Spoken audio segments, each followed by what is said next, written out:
Alright, looking at year 2025 private candidate waec technical drawing pass, it has to draw the side view, left side view. So now the question says we should use 1:100. So what do? You go to your plan, look at the left side, project line from the left side downward, and after projecting the line, then you draw your horizontal ground line. So I haven't drawn the ground line. Now I erased the initial one that I made because it was too low. So drawing another ground line. After drawing another ground line, so why we label the ground line with GL, then after that we go to our specification, we check for what it's the concrete level. Now 150 concrete slab with mortar screed is the floor level, so which we assume to be, we approximate to be 200 divided by 100. We have 0. We have 2 millimeter, but in centimeter is 0.2. So, and that is what we draw with dash line. We draw that with dash line, which I've done. Then we take the height of the ceiling, floor to ceiling, that is from that dash line upward. We take 3250 dividing by 1:100. We have that's 3.2, but I mean we have 32 millimeter.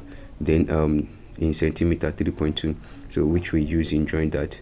Then after that we draw the with a faint line the height of the door, which is 2.1 after applying the scale. So after drawing that with a faint line, then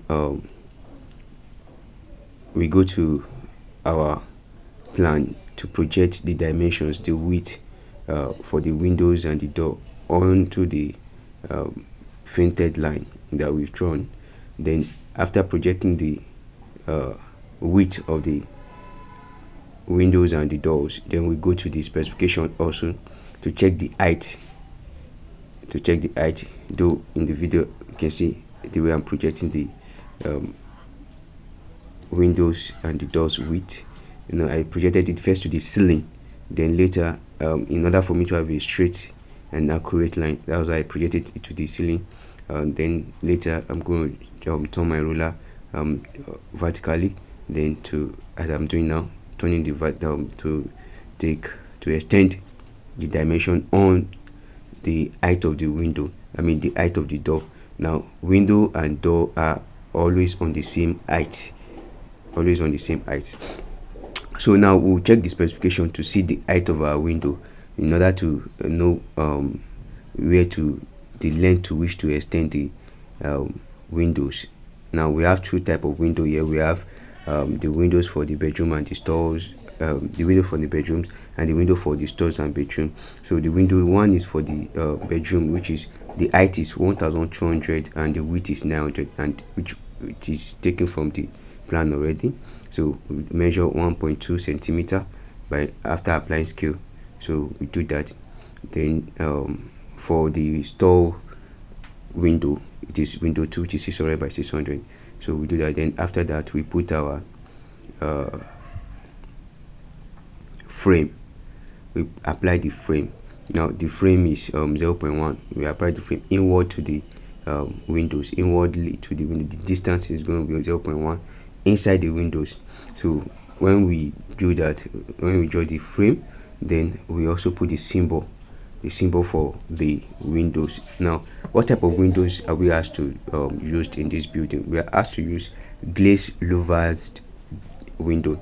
Those are those windows that have glass which you can twist upward to become vertical, and you can also turn down to become horizontal. So we've applied that. Now we are going to be using a line to represent that, to represent the window symbol for louvers window. So now I'm still applying the frame, both on the vertical side and also on the horizontal side. So the frame is still being applied, and after this frame now, then that is when I'm going to put a symbol for the louvers. It's just going to be a horizontal line. Now you can do it randomly, and you can put maybe 0.2 to be the distance between each line. maybe 0.2 to be the distance. So, and after doing this for the louvers, applying this, what I'm doing now is just a louver symbol. So then I'm going to, after this now, I'm also going to apply frame to the door, 0.1 rounding it of the door inwardly, 0.1 to serve as the frame. Then also I'll put this timber, because this is a timber door. Now I'm going to put the sign for timber door. So you look closely, you see the sign that I applied there. That means it's for timber door, as I've done here. That's timber door. Then what next is to move to the roof.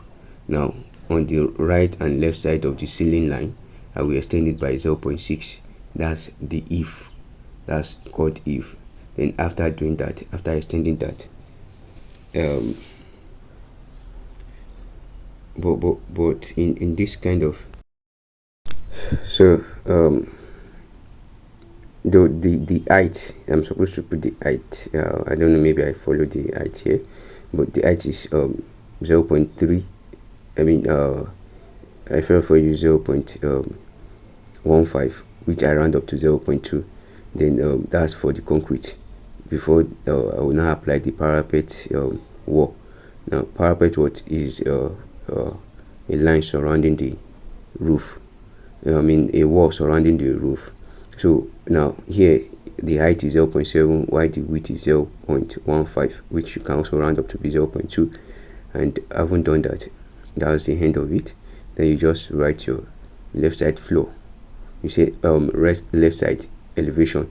So you indicate, always label your joints, indicate it with that, and that is that.